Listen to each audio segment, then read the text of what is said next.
Pessoal, agora nós vamos chegar a uma das características mais marcantes dos contratos, que é o formalismo, né? Quando eu coloquei para vocês essa tabela geral, uma das coisas que eu expliquei para vocês é que os contratos são formais, tá? E essa questão da formalidade, ela é tão relevante que eu vou dedicar para vocês um capítulo inteiro só para tratar desse assunto. E eu vou começar trazendo para vocês o artigo 91 da nova lei de licitações, que fala para a gente que os contratos e seus aditamentos terão a forma escrita. Olha só, já demonstrando para a gente esse formalismo típico dos contratos administrativos. E serão juntados ao processo que tiver dado origem à contratação, divulgados e mantidos à divulgação do público em sítio eletrônico oficial. A bem da verdade, aqui nós atendemos a duas características marcantes dos contratos.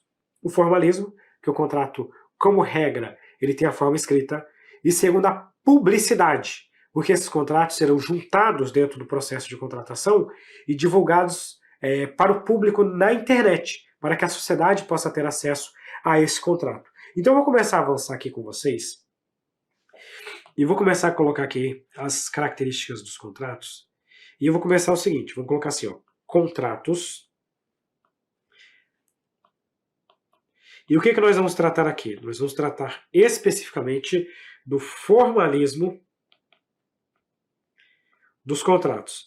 E eu já comecei falando para vocês que os contratos administrativos, como regra, eles são formais. Então nós podemos puxar aqui e colocar aqui em cima. Primeiro ponto. Em regra, os contratos devem atender a um formalismo que é a necessidade de que o contrato adote, né, a forma escrita. Isso aqui é uma regra absoluta? Não, não é uma regra absoluta. Nós vamos verificar daqui a pouco que existe uma situação excepcional que permite a utilização do contrato verbal. Mas a regra é que o contrato adote a forma escrita. Segunda característica dos nossos contratos. Além de adotar a forma escrita, a administração pública deve formalizar esse contrato, fazendo a juntada dele ao processo, ao respectivo processo. Então vamos supor que foi lá o processo número X do contrato tal. Você vai conseguir chegar lá no setor competente e encontrar o contrato lá, devidamente assinado pelas partes, etc. e tal.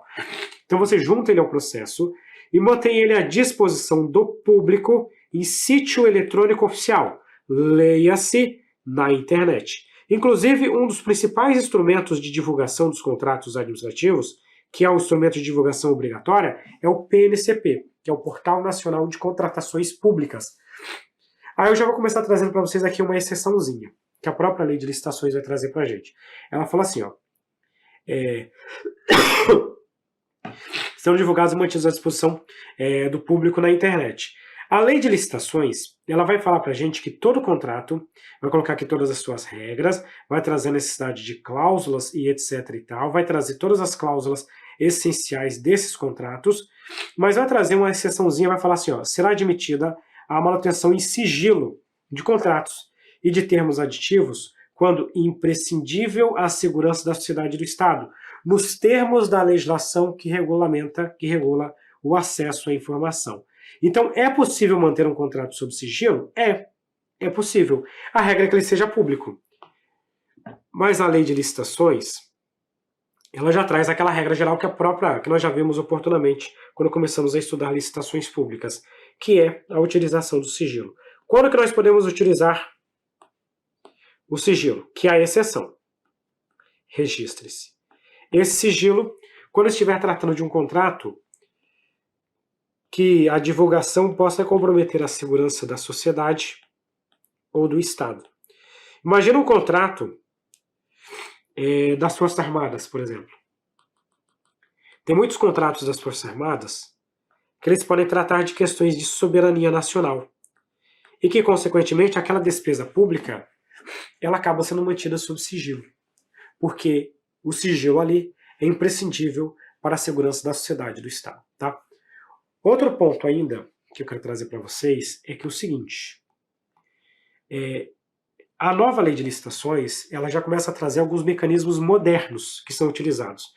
Eu não sei como é que está com vocês, mas eu não assino um contrato físico, no papel, há muito tempo, né? Eu cito, por exemplo, meu contrato firmado com Estratégia. Meu ótimo, meu excelente, meu maravilhoso, meu contrato firmado com Estratégia. Esse contrato não foi assinado de forma presencial. O pessoal me mandou por um e-mail, eu peguei um token de assinatura eletrônica e assinei. O chefe pegou um token de assinatura eletrônica e assinou. Um enviou o contrato por outro e está resolvido. Basicamente, todos os últimos contratos que eu lembro ter assinado foram feitos de forma eletrônica. O Estado também já pensa nisso e já começa a falar o seguinte: a própria lei de licitações ela vai dizer para a gente que os contratos podem admitir a forma eletrônica na celebração de contratos e termos aditivos, atendidas as exigências previstas em regulamento. Então já existe essa preparação, já existe essa autorização da lei de licitação da utilização de forma eletrônica. Então a gente já pode colocar aqui mais uma outra característica dos contratos. Os contratos administrativos, eles podem adotar a denominada forma eletrônica, atendida a legislação que trata desse assunto, né? Os requisitos que eventualmente a legislação venha a estabelecer. Professor, o contrato na forma eletrônica é uma exceção ao contrato na forma escrita? Não. O contrato na forma eletrônica, ele continua sendo um contrato escrito, só que adotou a forma eletrônica, mas ele continua sendo um contrato escrito. Perfeito? Agora eu vou comentar com vocês o seguinte. Eu já falei que os contratos, eles são formais. Mas existem alguns contratos que eles têm uma formalidade plus. Eles são mais formais ainda. Quais são esses contratos? Eu estou tratando dos contratos relativos aos direitos reais sobre imóveis. Esses contratos aqui, eles vão ser formalizados por escritura pública, lavrada em notas de tabelião, cujo teor deverá ser divulgado e mantido à disposição do público em sítio eletrônico oficial. Esse contrato aqui, então, ele é um caso especial. Por que aqui a gente tem um caso especial? Porque os contratos que versam sobre imóveis, eles dependem de um requisito extra para produzir efeitos perante terceiros. Porque é igual, imagina a seguinte situação, chega alguém e te vende um imóvel, você vai lá e compra um imóvel sem tomar as medidas cabíveis, e quando você vai começar lá a ocupar o imóvel, chega um cara e fala, não, mas calma aí, esse imóvel é meu. Não, eu acabei de comprar do João ali, paguei para ele tudo, mas eu entrei com a ação contra o João e ele perdeu a ação para mim e o Poder Judiciário mandou esse imóvel para mim. Esse imóvel agora é meu. Aí você vai olhar lá na escritura pública, de fato existe um registro de que o imóvel não é mais do João, que o imóvel agora é da Ana, por exemplo. E aí o que acontece nesse caso? Aí você não tem o que fazer. Agora vamos pensar um outro caso. Você vai lá e quer comprar um imóvel de determinada pessoa e compra, mas não faz a escritura. Depois vem um terceiro e processa o anterior e ganha o imóvel. Aí você vai pegar e ligar, não, mas eu já comprei o imóvel daquele. Mas você não fez a escritura. Se você não faz a escritura, esse negócio não atinge os terceiros, salvo algumas exceções previstas na legislação. Então, para que um contrato relativo a imóvel produza efeitos para qualquer pessoa, ele tem que ser registrado no cartório, a escritura pública. Isso vale para o Estado também. Então aqui eu estou trazendo para vocês um caso especial, tá? Como é que funciona esse caso especial? O caso especial que nós estamos tratando aqui é a situação dos contratos relativos a direitos, vamos colocar assim, ó, direitos reais sobre imóveis. Por exemplo, a compra e a venda de um imóvel. É um contrato de direitos reais de imóveis. Essa compra e venda de um imóvel, ela depende de uma formalidade extra. E essa formalidade extra acontece por intermédio da escritura pública. Essa escritura pública, ela tem que ser lavrada em notas de tabelião, sem prejuízo da publicidade que você tem que dar, né? Sem prejuízo da divulgação desse contrato na internet. Você só tem um requisito extra de acordo com a lei de licitações. Beleza, ficou bem legal aqui o nosso esquema, né? Ficou uma boa sistematização do formalismo dos contratos. E agora eu vou avançar um pouquinho e vou chegar no artigo 95 da Lei de Licitações.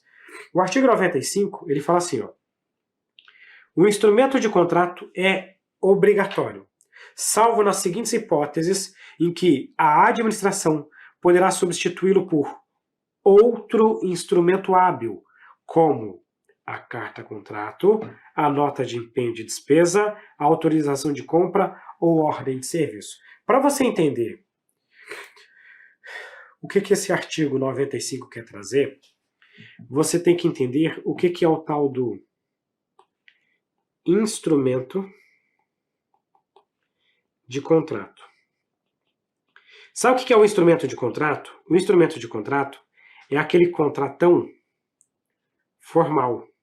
Aquele contrato que você vai encontrar lá e que vai ter cláusula primeira, cláusula segunda, cláusula terceira, aí vai ter lá uma parte, uma assinatura e etc e tal. Isso é o que nós chamamos de instrumento de contrato. Professor, mas isso não é um contrato propriamente dito? Não, isso é um instrumento, é aquilo que dá formalidade ao contrato. Vou pegar um exemplo novamente. Eu e meu vizinho combinamos a compra e a venda do meu celular. O fato de a gente conversar pela janela e fazer o acordo, resolver tudo ali, é um contrato? É. Mas vamos supor que o vizinho pegou e ficou receoso e falou assim, tá, mas vem cá, esse teu celular aí tem uma assistência técnica?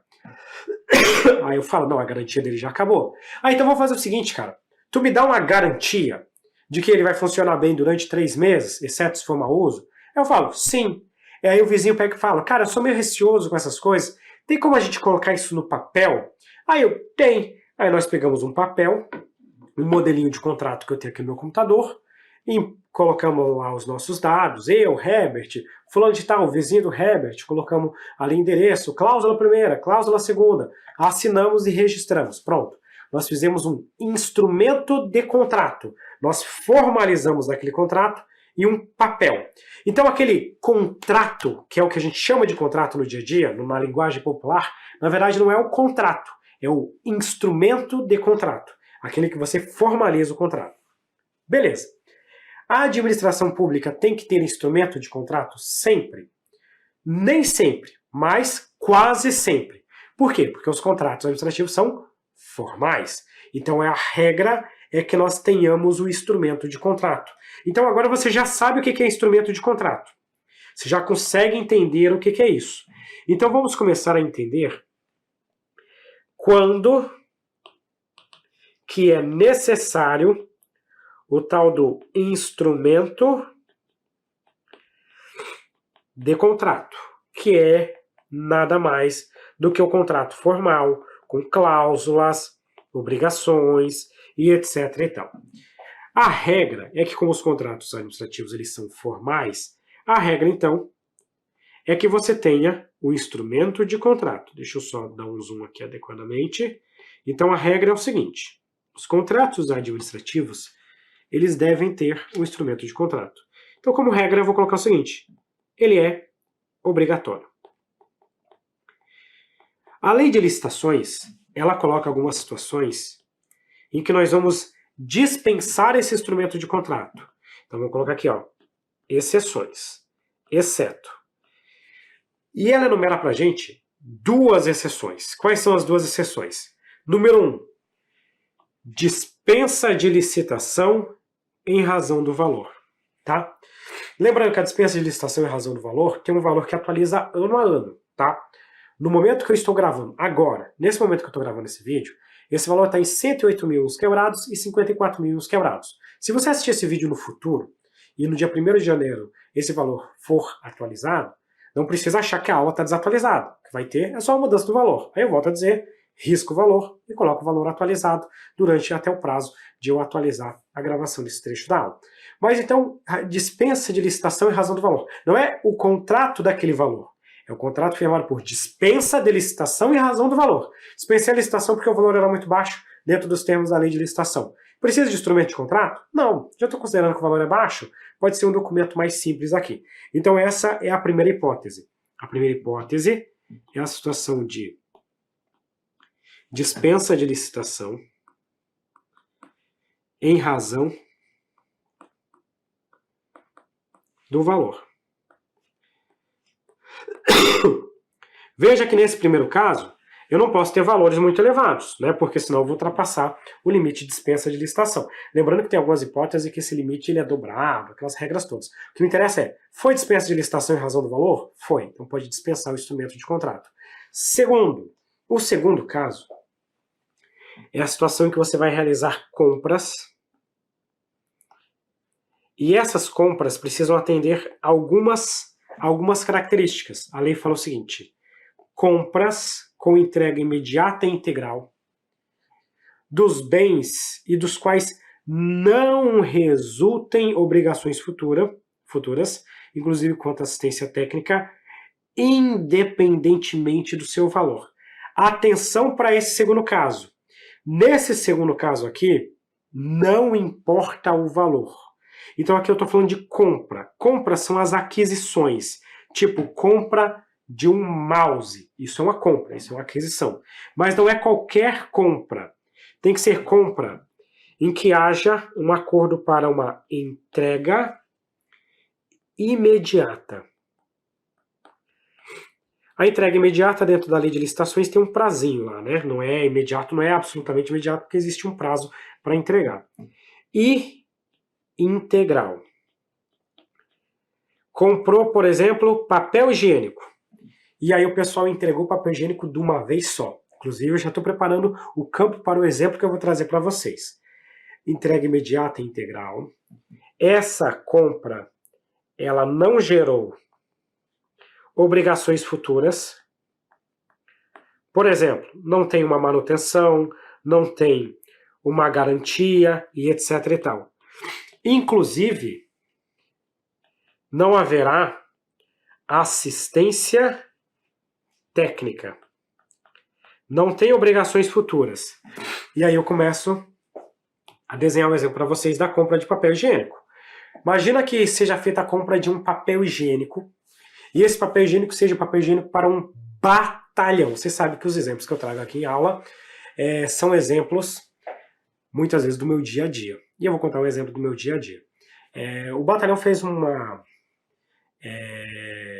compra de papel higiênico e eu não sei porque na época o pessoal não entendia muito de registro de preços, dessas coisas todas, e por alguma questão eles colocaram lá papel higiênico, fizeram um cálculo lá de papel higiênico para um ano e compraram papel higiênico para um ano. E foi uma entrega numa paulada só. Literalmente, era papel higiênico para um batalhão. E bem, naquela época eu fui designado para o setor de recebimento. Cara, nós chegamos dentro do auditório, era um auditório inteiro de papel higiênico. Tinha papel higiênico para todo canto. E aí eu falo para vocês o seguinte: era uma compra? Era. Fizeram entrega imediata e integral? Sim, entregaram tudo numa paulada só. Tem obrigação futura? Não tem assistência técnica, né? Imagina, vamos fazer a manutenção do papel higiênico. Não tem assistência técnica do papel higiênico. E nesse caso, de acordo com a lei de licitações, você não precisa do instrumento do contrato. E aqui, ó, não importa o valor. Inclusive, poderia ser 1 milhão, 10 milhões em papel higiênico. Ainda assim não haveria necessidade de instrumento de contrato, tá? Então essa daqui é a situação do instrumento de contrato que eu estou colocando para vocês. Então no primeiro caso, a gente olha para o valor, porque dispensa de licitação é a razão do valor. No segundo caso, não importa o valor. Aqui o que não pode existir é uma obrigação futura. Tem que ser uma compra de entrega imediata e integral, e aí você dispensa o instrumento de contrato. Ok, professor, e nessa situação aí, nessa situação aqui, como é que eu faço para formalizar? Porque o contrato tem que ser formal. Eu vou deixar ele assim bagunçado? Não, não significa que haverá uma ausência total de formalidade. Ele vai ter uma formalidade, mas vai ser mais simples. Nesses casos, a lei de licitações prevê que o instrumento de contrato pode ser substituído por documentos mais simples. E quais são esses documentos mais simples? Ele cita como exemplo a nota de empenho de despesa. Ele cita como exemplo aqui pra gente a carta contrato. Hoje em dia nem é mais comum se utilizar carta contrato porque não tem mais carta convite, mas a lei cita aqui a ordem de execução, né, a OS, Ordem de Execução, a autorização de compra, entre outros documentos hábeis, que são documentos mais simples. Por exemplo, a nota de empenho, para quem trabalha na administração pública, a nota de empenho é aquele documento em que você reserva a dotação orçamentária. E aí a nota de empenho já tem as informações básicas lá do que está sendo adquirido. Já tem lá o fornecedor, o CNPJ, a descrição, papel higiênico, não sei o que lá. Então a nota de empenho ela já tem algumas formalidades, ela já é escrita, então ela substitui o instrumento de contrato. Nessas hipóteses eu substituo o instrumento de contrato. Eu não estou dizendo que aqui o contrato é verbal, o contrato continua sendo escrito, continua sendo formal, porém menos formal do que o tradicional. Ah, professor, mas eu já ouvi falar da utilização do contrato verbal. Quando que pode ter contrato verbal? Isso aqui eu já vi em questão de concurso, professor. Você pode falar um pouquinho mais sobre isso? Sim. Em hipóteses excepcionais, nós até podemos ter o contrato verbal. Só que isso aqui é muito excepcional, tá? Para não dar problema. A própria lei de licitações, ela dá uma amarrada quando ela fala de contrato verbal. E ela diz pra gente o seguinte: olha, ô administração pública, não me venha com essa história de contrato verbal. Se alguém fizer um contrato verbal, esse contrato será considerado nulo e de nenhum efeito. Por que o legislador faz isso? Para acabar com aquela história que chega assim, ó. Isso é muito comum, tá? Mas chega um espertão, final de mandato, aí o prefeito sai lá e vai falando: ah, pode fazer isso aqui, pode fazer aquilo ali, pode fazer não sei o que lá. Aí ele perde a eleição e vem o novo prefeito. Aí chega um fornecedor e fala: não, mas é o seguinte, vocês estão me devendo aqui tantos R$ 1.000. Aí a prefeitura pega e fala: tá, mas do que a gente tá te devendo? Não, eu combinei com o prefeito, o ex-prefeito, vocês se acertam aí, o problema é de vocês, eu combinei com o ex-prefeito, tá aqui, entreguei isso, aquilo, e agora eu quero que vocês me paguem. Aí a gente pergunta pra pessoa e fala assim: tá, tem um contrato escrito aí pra nos fornecer? Não! A palavra do prefeito, isso é homem, né, cara? Palavra de homem, pô! Não tem isso, aquilo. A gente fala: pois é, deixa eu mostrar uma coisa. Tem um artigo da Lei de Licitações que é justamente para evitar essas coisas de charlatão. E ela fala pra gente assim, ó: é nulo e de nenhum efeito o contrato verbal com a administração pública. Então esse contrato aqui, ó, ele não produz efeitos, porque ele é nulo e de nenhum efeito. A ideia é justamente evitar esse tipo de situação que eu comentei com vocês. Ok, mas isso é absolutamente em qualquer hipótese? Não. Tem um salvo aqui, tem uma exceção. A lei de licitações permite o contrato verbal para pequenas compras ou prestação de serviços de pronto pagamento, assim entendidos aquele com valor não superior a R$ 10.000. Esse valor aqui, ó, ele, mais uma vez, né, ele é atualizado anualmente, tá? Esse valor é atualizado todo ano, ele já não é mais R$ 10.000, conforme nós vamos esquematizar agora. Então vamos lá. Quando que é possível você ter um contrato verbal? Quando que o contrato verbal vai ser válido? Segundo a lei de licitações, o contrato verbal é válido para pequenas compras / serviços. Pequenas compras e serviços. Inclusive aqui foi uma correção do legislador, porque a antiga lei não falava de serviço, agora a gente coloca o serviço. Realizadas no regime de pronto pagamento. Normalmente isso aqui acontece por intermédio daquele suprimento de fundo, cartão corporativo, etc e tal, tá? Para que serve isso aqui? Para aquelas despesas excepcionais e que não tem como seguir a despesa pública normal. Por exemplo, você passou no concurso público para um cargo que faz auditoria, tipo, vamos pegar um Tribunal de Contas da vida. O Tribunal de Contas vai lá no interior com o carro lá, tá fazendo uma vistoria numa prefeitura, furou o pneu. Aí eu chego pro borracheiro e falo para ele o seguinte: cara, é o seguinte, furou aqui o pneu da viatura e nós precisamos trocar esse pneu. É uma caminhonete, é um pneu meio caro, tal, mas você pode fazer esse serviço pra gente? Aí o rapaz pega e fala: eu até posso. Ele vem com aquele capinzão assim, chefia, seu doutor, até posso fazer isso pra você, mas é o seguinte, vai custar aqui um valorzinho, né? Aí vamos supor que custa R$ 4.000. Eu posso pagar do meu bolso e pedir ressarcimento? A priori não, isso vai dar problema. Então eu vou ter que pagar pelo suprimento de fundos, que é um regime de adiantamento, que é quando você tem aquele cartão corporativo, vai lá e paga. Mas tem como eu chegar para o cara e falar assim, ó, faz o seguinte, participa de uma licitação pública, ganha a licitação pública, nós vamos te emitir uma nota de empenho de despesa, você executa o serviço, emite a nota fiscal, manda para o setor de pagamento, nós te pagamos daqui a algumas semanas. Pode fazer pra gente? O cara vai olhar para mim e falar, oi? O que você tá falando? Cara, aqui é o seguinte, é pra lá, pra cá. Você paga, eu faço. Não tem como a gente chegar num lugar desse e querer seguir uma ordem normal de execução da despesa pública. Para esse tipo de despesa, nós temos que pagar o cara de imediato. É negócio ali do dia a dia. Então eu combino com ele, você troca o pneu.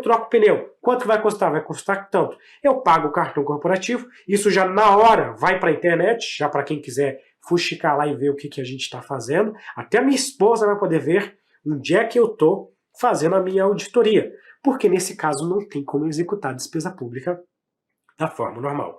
Existe um limite na lei de licitações para isso. Esse limite ele é atualizado todo ano, tá?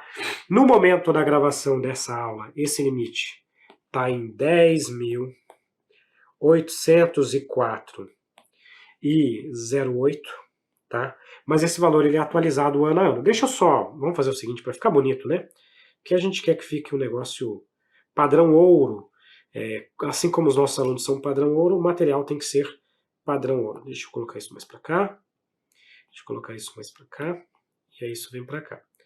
Tá? Isso aqui tá em 10.804. No valor original era até R$10.000. Agora ele foi para até 10.804. E se você acompanhar essa aula no futuro, vai ser um valor que vai passar provavelmente de R$11.000 e assim sucessivamente. Todo ano esse valor vai sendo atualizado conforme a inflação, tá bom? Então a regra é que não vale o contrato verbal, exceto quando for pequenas compras ou pequenos serviços feitos em regime de adiantamento, tá? Vamos avançar mais um pouquinho aqui e vamos continuar com as regras de formalismo. E agora eu vou para o artigo 89, parágrafo 1º. O artigo 89, parágrafo 1º da nossa lei de licitações, ele traz a seguinte regra. Todo contrato deverá mencionar os nomes das partes. Olha só que agora aqui é o seguinte. Eu vou trazer umas regras sobre cláusulas que você vai encontrar nos contratos. Eu poderia ficar fazendo cláusula por cláusula, dizendo cada uma delas, mas isso vai te consumir um tempão e vai ser inútil, tá? Então aqui eu só vou te explicar linhas gerais do que tem que ter no contrato. Você vai ver que muita coisa é meio lógica e outras coisas você simplesmente vai ter que sentar a bunda na cadeira, abrir a lei e fazer a leitura. Não tem para onde fugir. Essa é uma das partes talvez mais decorebas de contratos administrativos. O artigo 89, parágrafo 1º, ele fala pra gente que todo contrato deverá mencionar os nomes das partes. Aqui é óbvio, né? O contrato tem que ter o nome da parte e dos seus representantes, a finalidade, o ato que autorizou a sua lavratura, o número do processo de licitação ou da contratação direta e a sujeição dos contratantes às normas da lei de licitação e também às suas cláusulas contratuais, tá? Então essas são as regras iniciais. O parágrafo 2º fala pra gente ainda. Os contratos deverão estabelecer com clareza e precisão as condições para a sua execução. É óbvio, né? O contrato tem que dizer como é que ele vai ser executado. Expressas em cláusulas que definam direitos, obrigações, responsabilidades das partes, em conformidade com os termos do edital de licitação ou da proposta vencedora ou com os termos do ato que autorizou a contratação direta e os da respectiva proposta. Em resumo, o contrato ele tem que ter informações básicas. Quem são as partes? Quais são os direitos? Quais são as obrigações e responsabilidades?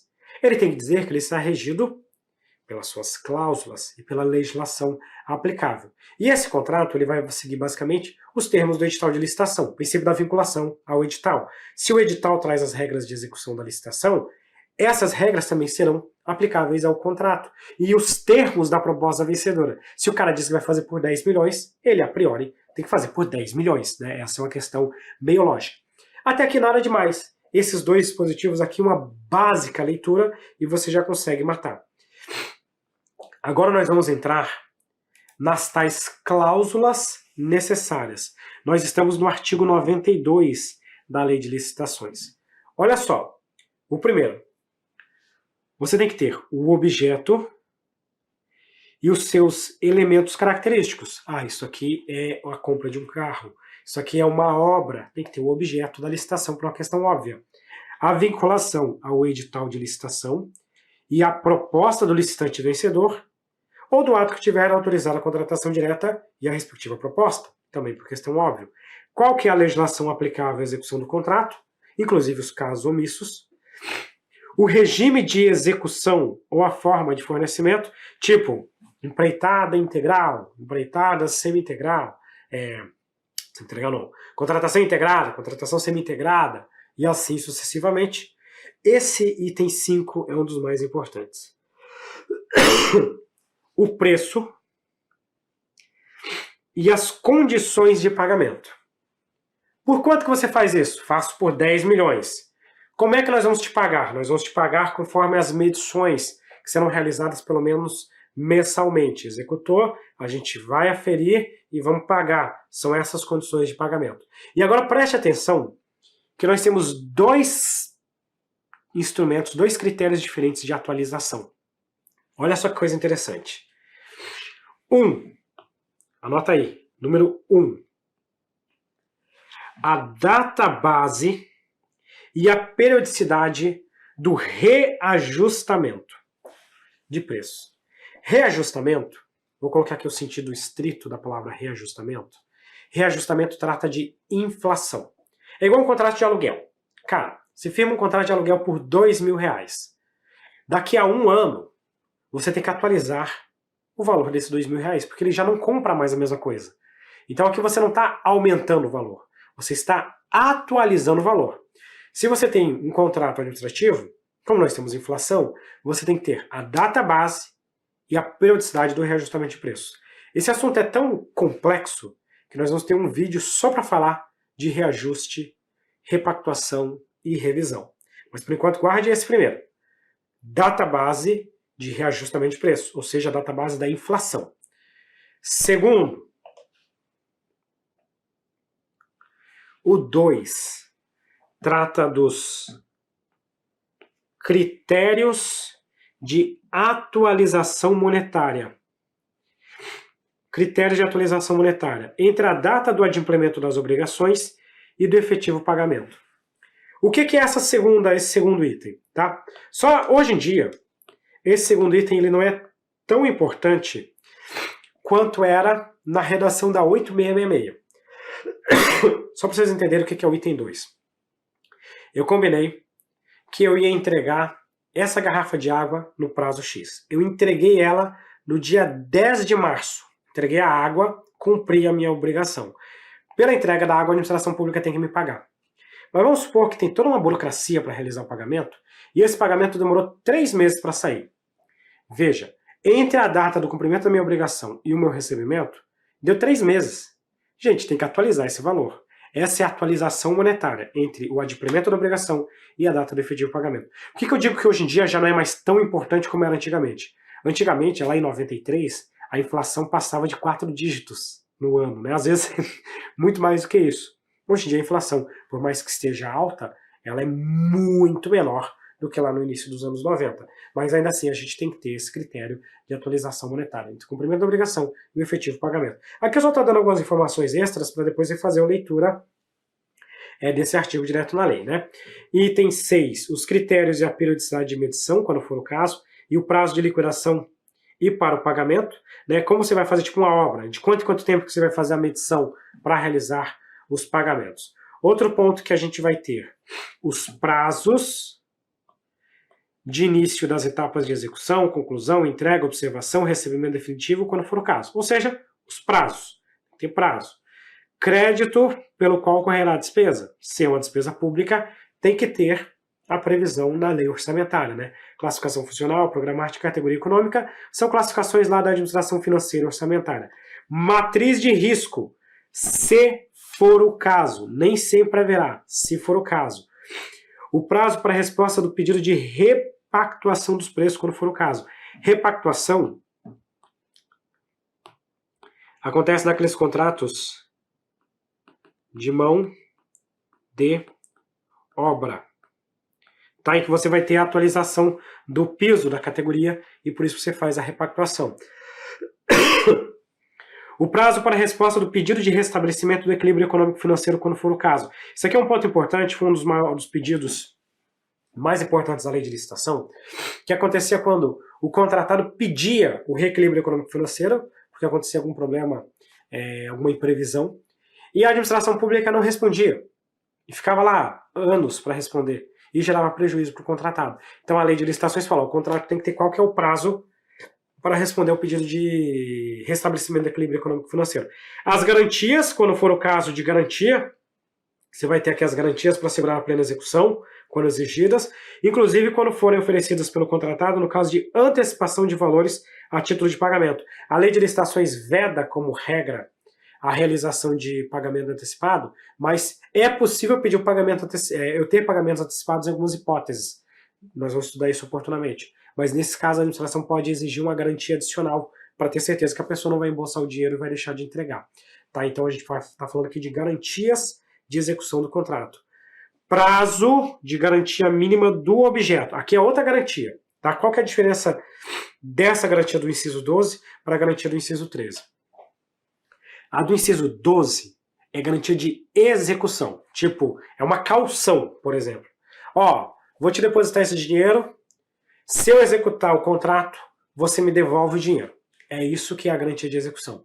E o que é essa garantia do inciso 13? É a garantia quanto às características do objeto. Por exemplo, comprei esse iPad e a Apple me dá 1 ano de garantia. Essa é a garantia mínima do objeto. Então ele fala assim, ó, o prazo de garantia mínima do objeto, observados os prazos mínimos estabelecidos na lei e nas normas técnicas e as condições de manutenção e assistência técnica quando for o caso. Tipo, um carro vai ter uma garantia e assim sucessivamente. Os direitos e as responsabilidades das partes, as penalidades e os valores das multas e suas bases de cálculo. Condições de importação e a taxa de câmbio para conversão, quando for o caso. E a obrigação do contratado de manter durante toda, essa daqui é bem importante, durante toda a execução do contrato, em compatibilidade com as obrigações por ele assumida, as condições exigidas para a habilitação da licitação ou para a qualificação da contratação direta. O que é esse inciso 16? Dentro da licitação não tem uma fase de habilitação. Aí lá na fase de habilitação a pessoa tem que comprovar um monte de coisa. Vamos supor que a pessoa tem que ter um corpo técnico qualificado para executar aquele empreendimento. Aí na habilitação ela comprova que ela tem esse corpo técnico e é contratada pela administração. Aí logo na sequência ela demite todo mundo e fica lá só com o estagiário. Pode isso? Não. Aquilo que foi exigido na licitação, você tem que continuar executando durante o contrato. Uma questão meio óbvia também, tá? Inciso 17, lembrando, tá? Aqui agora eu estou fazendo leitura de dispositivo. Não é para você sair decorando, anotando tudo, é só para depois facilitar a sua leitura desse dispositivo. Aqui é só uma parte um pouquinho mais dinâmica, que eu não quero deixar de passar, mas eu também não quero perder muito tempo esquematizando item por item. Isso aqui quando cai é Ctrl+C, Ctrl+V, tá? Inciso 17. A obrigação de o contratado cumprir as exigências de reserva de cargos previstas em lei, bem como outras normas específicas para pessoa com deficiência, para reabilitado da Previdência Social e para aprendiz. Na antiga lei de licitação, isso aqui era considerado um critério de desempate. A nova lei de licitação pegou e falou o seguinte, olha, calma aí, se ele tem uma obrigação legal de reservar vaga para pessoa com deficiência, isso não pode ser critério de desempate. Isso é requisito. Ele vai ser desclassificado. O contrato será extinto se ele não cumprir essas regras. Então ele tem que cumprir essas exigências previstas na legislação. O modelo de gestão do contrato, observar os requisitos definidos em regulamento e os casos de extinção do contrato. Né? Deu errado, deu ruim. Como é que vai funcionar a extinção do contrato? Tá? Outros pontos que você tem que ter. O foro da sede da administração para dirimir as questões contratuais, tipo, caiu na justiça. Vai ser o foro da sede da administração pública em que vai correr essa ação judicial. E o índice de reajustamento de preços, como eu falei para vocês, tem que ter essa regrinha e nós vamos ter um tópico específico só para tratar desse assunto. Como é que isso cai em prova? Olha essa questão. Na execução de um contrato de uma obra pública, licitada de acordo com a Lei 14.133, a data do orçamento, olha só, guarda essa informação. Data do orçamento é janeiro de 21. A última data de entrega das propostas aconteceu em dezembro de 21. O contrato foi assinado em janeiro, assinatura do contrato, em janeiro de 22. E esse contrato tem um prazo de duração de 10 meses. Ou seja, o prazo de duração dele é menor do que 1 ano. Aí a questão fala assim, ó. Tendo como referência as informações precedentes, julga os itens subsecutivos de acordo com a legislação adotada na licitação. Mantido o prazo de execução contratual, é dispensável a cláusula de reajustamento. Ô professor, é só 10 meses, né? 10 meses, o aluno pensa, né? Que não estudou, que não entende ainda de licitações. Professor, 10 meses é um prazo menor que 1 ano. Não precisa de reajustamento, né, professor? Opa, calma aí, vamos verificar o que a lei de licitações fala. Ela fala assim, ó, são necessárias em todo contrato cláusulas que estabeleçam que, item 5, o preço e as condições de pagamento, os critérios e a data base e a periodicidade do reajustamento de preços. Todo contrato. Se você não tá satisfeito, vamos para o parágrafo 3º. Independentemente do prazo de duração, o contrato deverá conter cláusula que estabeleça índice de reajustamento do preço, com data base vinculada à data do orçamento estimado. E poderá ser estabelecido mais de um índice específico setorial, em conformidade com a realidade do mercado e dos respectivos insumos. Eu já vou adiantar uma parte que nós vamos ver oportunamente. Primeiro, independentemente do prazo. Segundo, a base para o reajustamento é a data do orçamento estimado. A lei tem algumas contradições, mas em linhas gerais é basicamente isso. Então nós temos uma situação em que mesmo, ó, o orçamento já é janeiro de 21, então naturalmente essa seria a nossa base, tá? Começa por aqui. E segundo, independentemente do prazo de duração, você tem que ter cláusula de reajustamento. Todo contrato, independentemente do prazo de duração. Então por isso que essa questão aqui, ó, questãozinha difícil, ela tá errada. Esse é o tipo de questão que o cara que não estudou licitação pública se depara com essa questão e erra. Mas você vai acertar, porque você vai estar num outro degrau de preparação. Com isso, nós terminamos esse bloco em que tratamos do formalismo dos contratos administrativos. Muito obrigado e até a próxima.